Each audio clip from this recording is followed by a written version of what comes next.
Big stinky headphones. I've said it before, but audiophiles and gamers have so much in common, like especially the little hierarchies that exist. You got PCs versus consoles, well in audiophile land you got speakers versus headphones. It's for the same reason you might have a console instead of a PC. Speakers are way expensive. These are some top tier expensive big stink headphones, but you could buy like 15 pairs of these for the price of some serious hi-fi speakers. Granted, nothing can shake your whole body like speakers can, but if you want fine detail, mate, headphones are like microscopes. These are my favorites and they are some serious business. Whoa, look at this serious business in here, because they actually sit on our heads tilting inwards because, you know, our ears face forwards, so it shoots straight into your ears. Look at these compared to regular headphones. The sound just comes straight out like that. They're basically like a VR headset for your ears. Sounds great, but there's a problem. I need to be in a specific room of my house to use them properly, because big stinky sound equals big stinky power demands. You could plug them into your mum's shuffle, but the sound's gonna be pretty thin and average. I mean, not to mention you have a volume cranked all the way and it won't even be loud. Yeah, nah. I need to use my Cambridge DAC, which has a dedicated headphone amp built in as well. That lives in my studio room where I mix music and edit these terrible videos. It's also where Frank lives. And poops. Not even full-size iPods could run these properly, let alone a laptop, iPad. I need a desktop amp to run them. Gaming, graphics cards and PCs and consoles, you know, the more powerful, the smoother, more detailed the games can be. Well, audio devices have the same thing, only it's called a DAC. Digital music is ones and zeros too, so the better you unpack it, the nicer it sounds. You know, phones and iPods, they've got okay DACs, you know, and very simple amps. Great for Spotify through some dirty buds, but let me show you how far away I am from the portable T1 dream. There are other factors involved here like sensitivity and such, but super layman's terms, the more ohms, the more power you need. So for instance, dirty buds like these, mate, these are about 40 ohms. Studio headsets are around the 70 ohm mark, and probably the limit to phones and laptops in my opinion, but these still prefer an amp if you ask me. But detailed audiophile headphones, mate, the legend since 1997 and still available today, the 300 ohm Herder 600s by Sen. Only have one portable player in the house that is specified and able to run 300 ohm headphones. It's actually 10 years old now, the first of its kind to pull it off, and a total monster, mate. You've all seen it before, mother vid. You know, the Colorfly C4. Look, it's got the big pooper. 1200 kangaroos back in 2010, and it sounds wonderful. Totally rammed with hi-fi guts and a super stout amplifier. Well, if it's that good, why don't I just use the T1s through this? The T1s are 600 ohms. Yup! 600! I've tried and it's loud enough, but it just doesn't sound right. And the T1s are famous for being very picky about what drives them. Enter Fiio. Look, it blends in with the table. I covered a little BTR5 a couple of weeks back, which is a slamming little device, by the way. I got a link down below with my video on it. Basically, it turns wired headphones into Bluetooth ones while also being a stout DAC and amp. It actually managed to run these. I thought it sounded good. But Fiio reached out to me and asked if there was anything I wanted to try, and I just told them my dream. Portable T1s. So I can't believe they actually sent me this thing, and sure enough, the spec sheet says 600 ohm headphones, but 2,500 kangaroosies! Alright, now this isn't a real unboxing. I've actually been testing this thing for weeks now, which is what I like to do with tech, but I just had to share the experience while also begging Fiio to just please never do it this way again. For inside of the box you will find a box. Inside of that box is a box. Mate, you open this box, you get, another box. And finally, inside of that, you have the glorious M15. Why so many boxes, Fiio? Why so many boxes? I mean, the wooden box is lovely, like packing foam on the back, all that. This should just have a sleeve around it and then put in the cardboard packing box with the foam. I mean, like, very funny having so many layers on this thing. Oh, shit. Yes, very funny, but it's very wasteful. All right, we'll get to the big nugget in a minute. You know, there's a pouch in here. It's all pretty simple. That's a little tab so you can get a micro SD card in it. It's kind of like an iPhone, I suppose. Hey, you know, look, you got a cable, a coax, some book doots, and a glass protective thing for the back. You know, I didn't use it. You know, this is a review. You know, you want to see how hardy it is. And also, I'd already scratched it before I realized, and it was too late. Whoops. I mean, just before I get it into shot, it's big, right? Just to show you. Whoa, first ever iPod. Big Chungus Express choo-choo. It goes there. It's the old mate. It's here to beat, right? I mean, big ol'. And finally, the M15.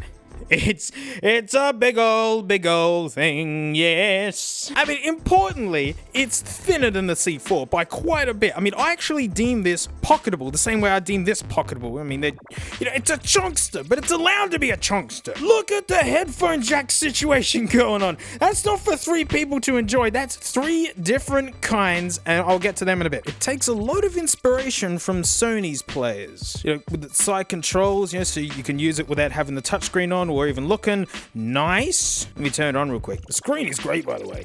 Fio's designed its own user interface for it, same way Apple did for its iPods. And yeah, it works great. I love how it shows you exactly how high quality your music is. 16-bit, 160 kilobit per second. That's a pretty, low res MP3. It's like 320 is like a really good MP3. Look at the resolution on this, mate. 6,151. Boom! Nerding it up has never sounded so good. Micro SD, of course, but I gotta say, they supply software to get music onto its internal storage, and it's so slow, just don't bother with it. The 64 gigs that's inbuilt, just consider it a loss, right? Use an SD to USB adapter to just drag music onto it from your computer, and then, plug it in. You can make playlists and sort by artist or song, or you can literally just browse the SD card just like, on a computer or something. It's gone into ABBA. Let's exit the ABBA. This thing is a nightmare to use. It's just like hilariously out of date and clunky, but man, am I smitten by that analog volume. You know exactly where it is. I mean, come on, how many times have you plugged in your phone and smashed your ears at full volume, forgetting you were using it as an aux out in your car earlier? Nah, mate. That's where she is. The M15 has the exact same thing. Full analog, and being at the top means it actually works in a pocket too. So all these internals are like crazy high grade to keep noise and distortion down, and the specs are pretty nuts, but I won't bore you with them. I mean, it's the same way that server grade PC parts are more hardcore quality than like consumer grade stuff, and apparently getting this on here with no noise at all was a huge pain in the moles balls. Look, it converts the analog control to digital numbers. I love that, it's so good. But let's get straight to the Brumbies Chathamite Scrolls. Does it sound better than the Colorfly C4? Well, and I guess it's got to sound better than an iPhone as well. So like comparing different headphones is like easy. They all sound vastly different and place parts of the music in different areas. Like some headphones put the vocals really close. Some of them put them really far away. Or maybe the hi-hats are super loud. The hi-hats are super loud in these. But it's all part of the sound staging that, audiophiles talk about. But with the plays themselves, it gets way harder to tell. They aren't meant to change the music, just represent it as best as possible. Yet with that in mind, going from the phone to the C4, I mean, look, talking pretty stout headphones here. Reverb is more defined. That's, reverb is like you go into an empty gym and it's like, the room sound, that's reverb. And all the instruments feel super separated. I mean, it's part of the 3D vibe that I talk about. Like the bass isn't messing with the mids and the mids isn't messing with the top end stuff. It's why it's so big. It is full of audio guts. So jumping from this to this, right, it honestly is another level. I've never heard bass this good. Usually when headphones are extra bassy, you don't get extra bass. You lose something else. Ray's con, it's usually why audiophile headphones aren't super bassy. But it's the first time I've genuinely heard extra bass. All the while the rest of the track is still perfectly clean. But alas, it's still not quite right. It didn't sound effortless out of these. Way better than the C4, I mean, which is humongous praise because I really do like this thing. I mean, imagine something costing twice the price to sound better. But sad nonetheless. So if I don't feel like listening to music in my studio room and I want to, be somewhere else to do it, I use these. Made by Bear Dynamics, made since 1985, the DT770 Pros. I effing love these things. You can get them in 32 ohms for phones, 80 ohms for like studio work, and phones to a degree. They're the ones I actually recommend. But matey, you know me, I'm all about that big stink, man. I got the big stink edition.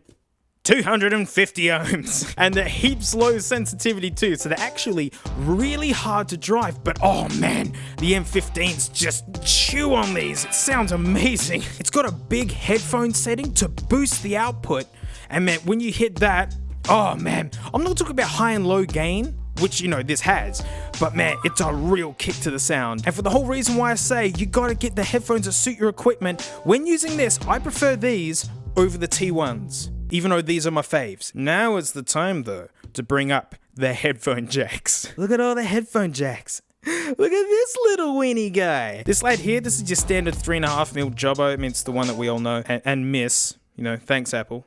And Samsung and everyone else for following suit. They could have kept putting headphone jacks in. This is a 2.5mm balanced output, and this is a 4.4mm balanced output. Balanced output, it sends a signal down both wires instead of just the one, and through phasing and reasons that make it obvious that audio engineering is a complex science, it reduces background noise.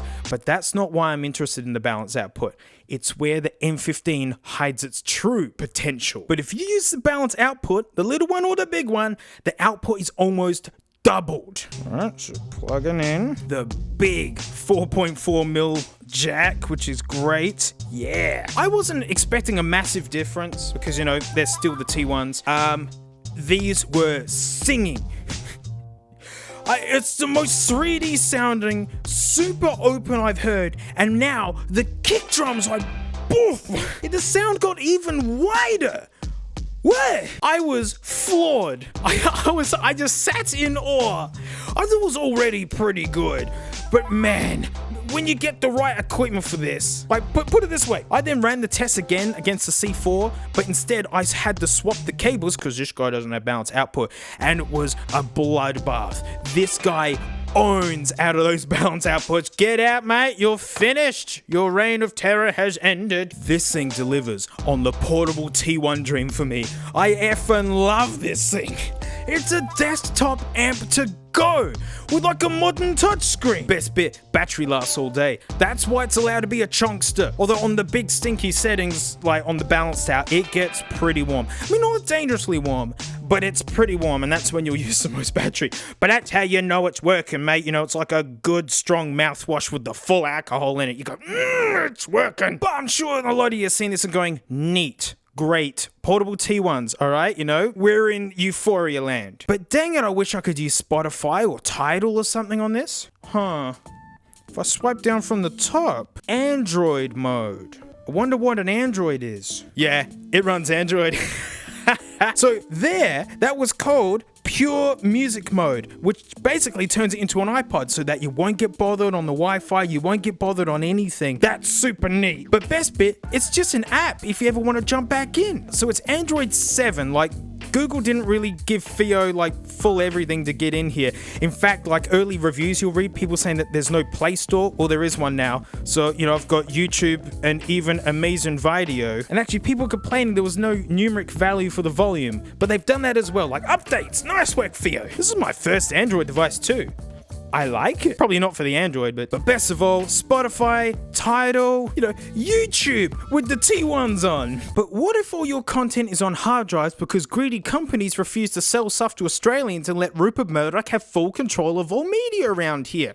Well, the USB-C on the bottom isn't just appreciated for fast charging and just, you know, generally being up to date, Apple's Lightning connector. You plug this into anything that outputs USB audio, flick the setting to USB DAC mode, boom, it's a desktop, DAC, and headphone amp. I use this with my iPad Pro with my T1s using GarageBand. No latency, it's a wired connection, keeps the M15 charged at the same time, and makes my iPad an audio monster. I mean, PC, MacBook, whatevers. But finally, the cherry on the cake, mate. You can ask your phone, laptop, or anything that does Bluetooth audio to send the signal to this, and then they use this as a Bluetooth DAC. Bluetooth receiving mode. And there you go. It's now talking over Bluetooth, and you can just run your T1s while wandering around. Like, ooh, good, it's useful. Yes, it works with Bluetooth headphones. Yes, it works with AirPods. Look, my headphones. Like the track skipping, pausing, noise cancelling, all of it. Even the analog volume works with these. But they just sound like AirPods though, as the DAC is in these. But you know, noise cancelling. You could even use the Samsung Beans. But that too would be bad because it would just sound like the Beans, of which I'm not a big fan of. Music format wise, it could basically run anything. Like there are arguments on audiophile sites about if 24-bit FLACs are worth it over 12-bit FLACs. While this mofo can play 32-bit. Full MQA support, which is like the really stupidly detailed stuff that needs full encoding. And so basically, if it's music, this thing will make it sound great. Yes, I've tried MP3s on Spotify, and again, they all sound fantastic. This just improves everything. As like a quick fun test best of the processor. I got some time waster games here, which I haven't played yet, and it'll be fun to see how long it takes on a first boot, because this guy has a 6-core Samsung Exynos in it. I don't know how to pronounce that properly, and you know, don't care to pronounce it properly because it just ruins the S20 and basically any flagship phone that has it in it. Boo, Samsung. But in a DAP, amazing. He'll climb.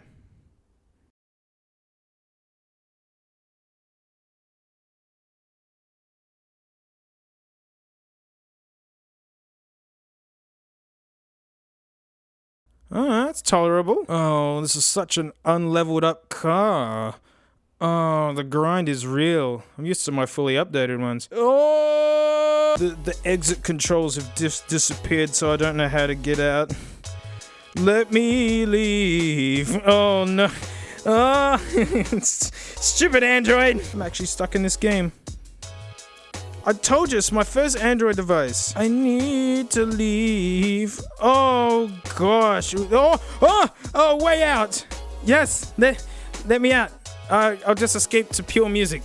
Oh, there we are. Music saved me. I mean, it's not slow, but I mean, yeah, you're not going to do any serious gaming on this. What about the browser? I haven't used this yet. Come on, let's find my channel. Oh, what? I have had some annoying problems with the internet on this, and I wasn't sure if it was my Wi-Fi or not. But, I mean... Oh, whoa, oh, do something, hang on. Oh, yeah, there we go. Finally got its act together. Yeah, mate, let me in. Yeah, you can watch this crappy channel with T1s. Whoops. It's gonna play an ad, isn't it? It's for planets. This really is a music player first and foremost, and any of this stuff is super fun. Or if I want to play Dr. Driving. Whoa, that runs good. Yeah, look at that nugget. Oh, I want that in real life.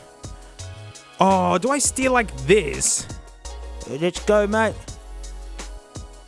Woo! Oh man, this handle's so good. All right, how do I leave? How do I leave? How do I leave? No, I'm done. I want to... I do have some criticisms. I mean, sometimes the touchscreen can be not that responsive. Like, even in the music app, you'll just be bopping away and it won't do anything. It's pretty heavy. And with the side buttons, like, you want to get underneath it, and I find I keep pressing these buttons. But then, like, where else would they go? And it's heavy because it's a total monster and makes my dreams come true. So, you know, queue everything in one bag and a not be heavy requests. And this back case scratches so easy. I mean, they give you a screen protector, but yeah, that's soft glass. A strange complaint is that people don't like that Fiio's making flagships. People don't like that Fiio's going for flagships because they like all their, you know, their amazing value devices. You know, I rate this big time. This is absolute bargain for what it does. Does that same cool trick where you can send Bluetooth into it or use it as a USB DAC. For what, 200 bucks? But in classic Fiio, this is technically good value. Because I mean, this is in competition with Sony's top-end Walkmans and like Aston & Kern's $5,000 SP2000. Reviewers say the SP2000 sounds a little bit better than this, but you could have 2 of these for the price of that. You and your closest mate can just live in audio luxury. The T1 sounds so good out of this, and do I need better than T1s? I don't know. But I mean, simply put, I adore this thing. You don't need something like this. But as a musician who composes music, whose hobby is critical listening, this thing just, knocks me for 6. But it's for people who already have a serious investment in their audio gear. You know, I already had the T1s. They're like $1,000 headphones. And then also, I needed to buy the cables to get the best out of this. Bear Dynamics wanted 300 bucks for a balance cable. You know, Amazon custom builds to the rescue. It's like 70 bucks. And it's why the Fiio has 3 of them. And the reason why these 2 do the same thing, it's because smaller devices have the tiny little balance output because it can actually fit on there, but it has the same potential power. And instead of having to buy another cable to run with your really expensive thing, they just figured, oh, just put the 2.5 on there as well, so you can use all the cables you've already got. Thank you, Fiio. This is my new favorite thing. Like, I have so many sets of headphones, right? You know, I got the Horde over here with some vintage headphones, and then there is the rack of the gods. And I could grab any one of them, and this thing will make them sing. But I mean, that's it. I mean, there are even smaller details and stuff about this, but really, like, if you were looking to actually buy this, you'd be checking out more than one review anyway. This is proper coin. But thanks for watching. A huge thanks to my patrons. You heard these stinky names right here. I mean, $1 a month. I do extra vids. And since a lot of people have been asking, I'm gonna do a vid about Frank the Snake. Yes, I'm Australian. Yes, I have a pet python. And I'm just gonna do a quick rundown on, like, why I have a snake. Is there anything good about it? And, like, you know, what do you gotta deal with kind of thing. Because she's a total freak and makes bad smells. But that's it, and I'll see you all next time. You know you make me mad. Make me mad, Frank. But it's okay, I love you. Don't hide. Frank, I love you.